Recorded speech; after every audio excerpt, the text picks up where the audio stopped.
Welcome to our Chinatown Soup Tea Club. This is a monthly subscriptions, and today is continuing of our Puerh adventure. So the previous Puerh, the two Puerh that you received are both Menghai Factory 7542. One is the factory classic, the other one is a special editions from Brewing. I hope you guys enjoyed it. This time we're gonna go further into raw pour, and we're introducing a 2005 XiaGuan 7 Suns tea. So what is so different about this pour cake? If you receive it, you will figure out immediately how dense this tea cake is. So especially on the back of it, you're gonna see little bumps in it. So this is what we call iron cake. So what is iron cake? Iron cake is back in the 50s, during the Cultural Revolution, so during the reform in China, they start mass producing cakes through factories, which is government owns.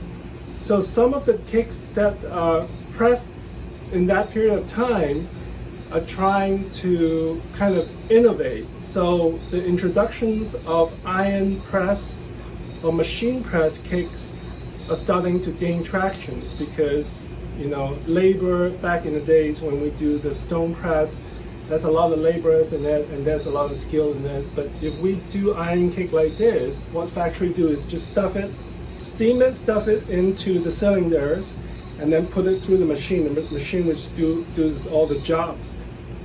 The result of this thing is a very highly compressed tea.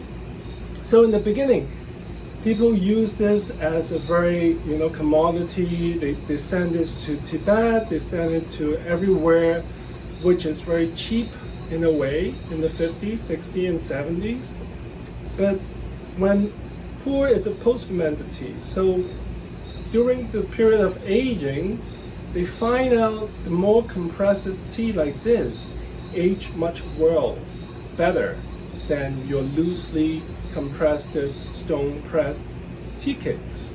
So it's almost like people would say, oh, if you want to drink wine, you want a big format, because the larger the format, the better it mature in it. So it's a very similar result of that the iron cakes through time, 20 years, 30 years, it matured in a very, very refined way because of the complexity of it. So XiaGuan is one of the label for the big factories, and is always by a crane. You can see a crane in their logo emblem, and that's a very telltale sign of the traditional XiaGuan. And within the knife, the inner tickets, you can also see the crane. The tricky part of having to break an iron cake, if you have an experience, is a very dangerous affair. Either people will steam it first, so when you steam the leaf, it loosens up with moisture in it so you can easily break it. Or if you want to go hard way, just like me, to break it down into small pebbles, takes some time, takes a lot of patience to it. So be careful if you want to break an iron cake that is maybe 20 years old. When it goes to 30, 50, 40 years, it's much looser in that sense, but still be dangerous about plying it off. So we're going to introduce you how to appreciate this 2005 XiaGuan iron cake it's T8633. Those are the factory number, T8633. All right, so there's a meaning to those labels. It's similar to the recipe numbers. It's a lot of it is to be controlled by the manufacturer, which is back in the days is still owned by the state. All right, so I'm gonna show you how to brew an iron cake and a raw pour, so you can kind of think about what is the main characters of this compared to the last two raw pour that we have.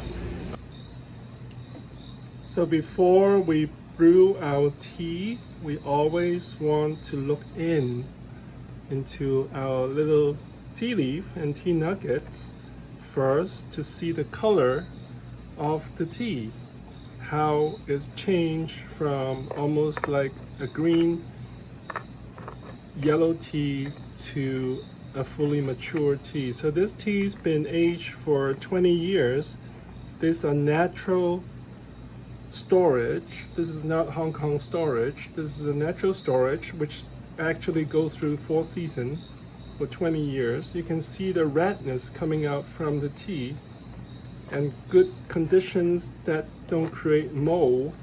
And you can, if you see mold, meaning that there will be some hazy stuff going on, and you can feel it that it's not clean. So factory cakes are very interesting cake, because back in the days they do not really think about what kind of materials. They just gather a lot of the materials from different mountains. A lot of times that included old trees, old growth, and they don't really value those old growth as much as nowadays a single origins old growth single trunk tea. So it's a very great thing, because back in the days they would add a lot of different materials into it to have the recipe down, and through that you will actually have the whole terroir of the environments and the ecosystems. So for me, I think that's a much better way of making tea and producing tea.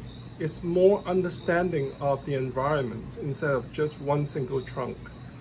So we have 7 grams of the iron cakes coming into this XiaGuan 150 milliliter. So you can see the bubbles start expressing itself because it's been dry, and now its contact with water is sucking in water like a sponge. So what you want to do is to kind of leave it a little bit like this. When people heard about me doing this, they was like, no way, you have to really pour it out immediately. That's that depends on your style. Like if you want to follow instructions and kind of forget about the real listening for the tea and what is required, then you have to go through that stage. But for me, we should really listen to what the tea needs. It needs a little time to recuperate all these years, and you're not washing out all the year immediately because there's a lot of compact inside of it. So first thing first, you see the cleansing of the tea leaf and the water that we rinse it with. Secondly, look into the tea leaf, see the moisture and the reflections of the shine. It's very important to see that, and then you smell it. It's a very telltale sign of a XiaGuan recipe per se. What is that very different? What is the specific of that? It is the camphor. So there's a very strong camphor bamboo kind of aromatic immediately that pour out from the tea leaf, and that's a great sign that this is from that kind of factory. Each factory have its own unique signature. So when we're doing the first brew, we're gonna kind of let that go in a little bit further because it's already have our rinse. We're gonna take out the bubbles on top of it as much as we could, and you can still see the water of that brewing is coming up in a very golden color with a dash of red inside. You want to move it around. You want to actually communicate and work with it a little bit, since it's such an iron cake is such a highly compressed tea. It takes a little bit to break it in to that. And the good part about it is you don't need to make it into like little powder to make it faster to express itself. Or you can do that, and we already previously brewed something just from the powder itself. It comes up very, very quickly, but it doesn't have, I think it doesn't have the longevity when you actually brew the whole piece into it, okay? So what we want to do is then, we feel the color of it, just have that connection and then see, is that the color that you want to try or you want to do it lighter, for me, I tend to do something more, a little bit more stronger. And I think this is a good time to pour it out.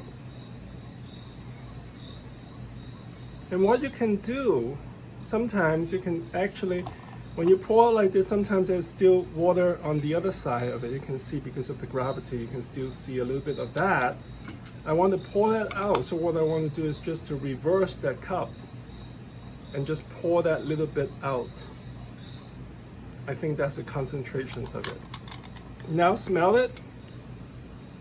Understanding what I was just saying of the camphor and the bamboo, and you will see your first brew is here, which is the color of that. So people said 20 years old it should be darker. The darkness will come. We need to be patient of it, because when we are drinking aged raw pu'er, it doesn't usually come out all at once. You can see I also drop back a little bit of that tea back into the XiaGuan and create a second brew while I'm drinking the first one. Again, skim off the top if there's any bubbles. This tea is alkaline, and that little bit of things can be interrupting the whole experience. So I let it cover it. So here you go, our first brew.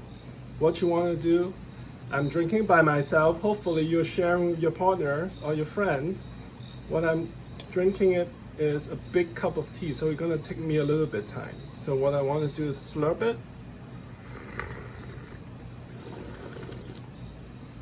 Understand the strength of that tea. If you compare that to our previous brew, it's very similar in a sense, because that's already a third brew on that tea.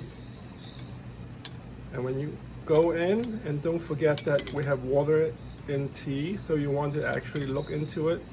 See how this is actually getting soaked in, and you see how it's sponging up right now, to see how the bouncing of the tea inside, using your XiaGuan, using your lid to kind of adjust whatever you need to adjust into it. Have a communications, always have a communications to it.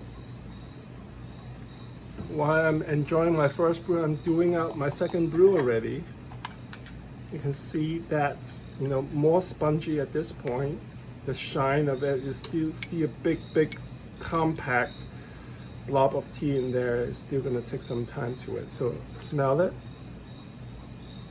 At this point, you're gonna start to smell the savory of the tea, which is for me is a very interesting, because when you smell that savory, you're gonna start to salivate.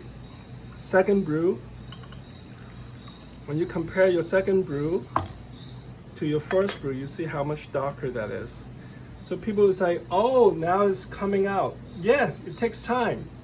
Drinking tea is about taking your time and letting the tea walk you through the journey. Second brew is the body of the tea. It's going to be much stronger. You can see the color and that kind of stream that we talk about, that little steam thing going on at the top. The tea is clean, extremely clean. There's a gloss into it, and there's a kind of a layer of that little steaming on the top. I'll call it the cha chi of a visual representations of the chi.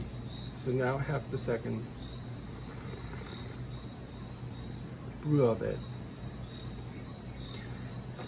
When I'm doing a videos, I'm actually quickly walking you through. When you're actually brewing the tea, have some time of it. Take your time.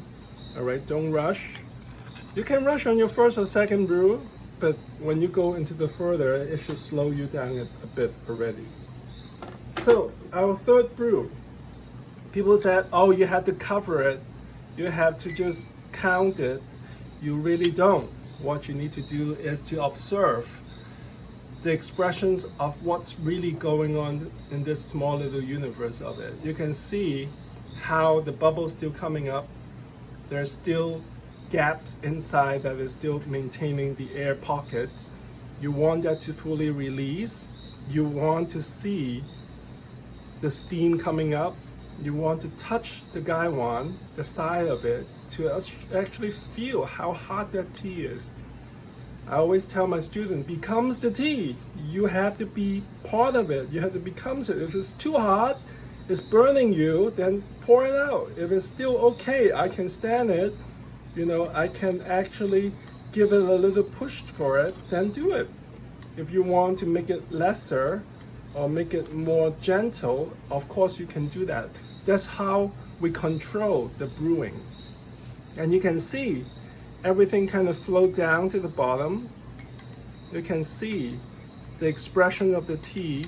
Using the lid of the guy, you can kind of see the color of it, right? So that's why you always use white porcelain to express everything, because you can see it, you can understand it, you can know what's going on. Even though that I think this can do another maybe 20 seconds, I'm going to pour it out for you to see.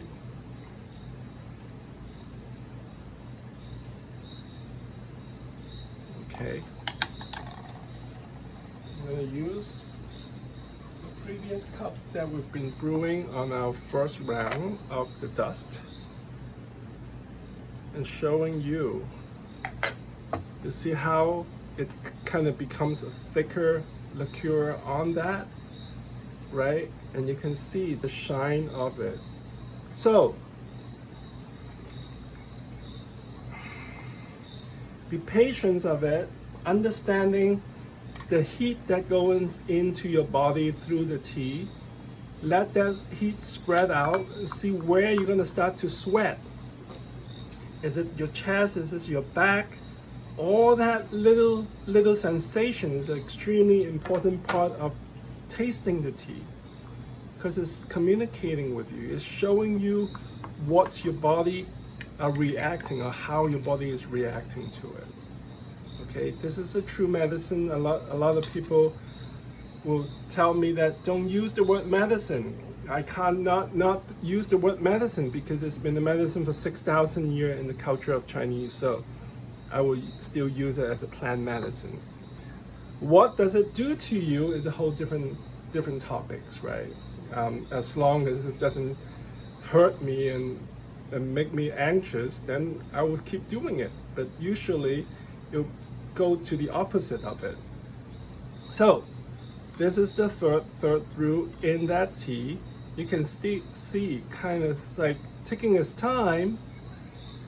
It wants you to slow down a little bit. You can see how it's slowly expressing itself. And you can use the lid to kind of push it a little bit. Again, it's a very good thing, because the older the tea, in that period of time, they use a lot of different kind of age of the tree. So there's a lot to give in this kind of tea, in a sense. All right, so be patient about it, kind of understand it, and see what it has to say to you. So this will be our third raw pour from at least a 20 years old tea to a 30 years old tea.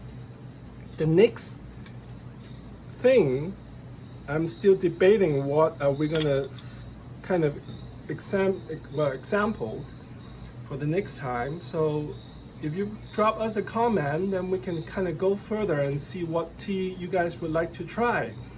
I'm probably gonna go with a cooked pour next time, just to have a contrast between the two, raw and cooked. All right, hope you enjoy this, and if you need any instructions or if there's any questions, please comment on the bottom. Thank you so much for joining us as Chinatown Soup Tea Club. I'm Timothy Xu with Michelle and Boy here. I just came back from a trip from Hong Kong. So this will help me recover the jet lag. So see you next time. Thank you.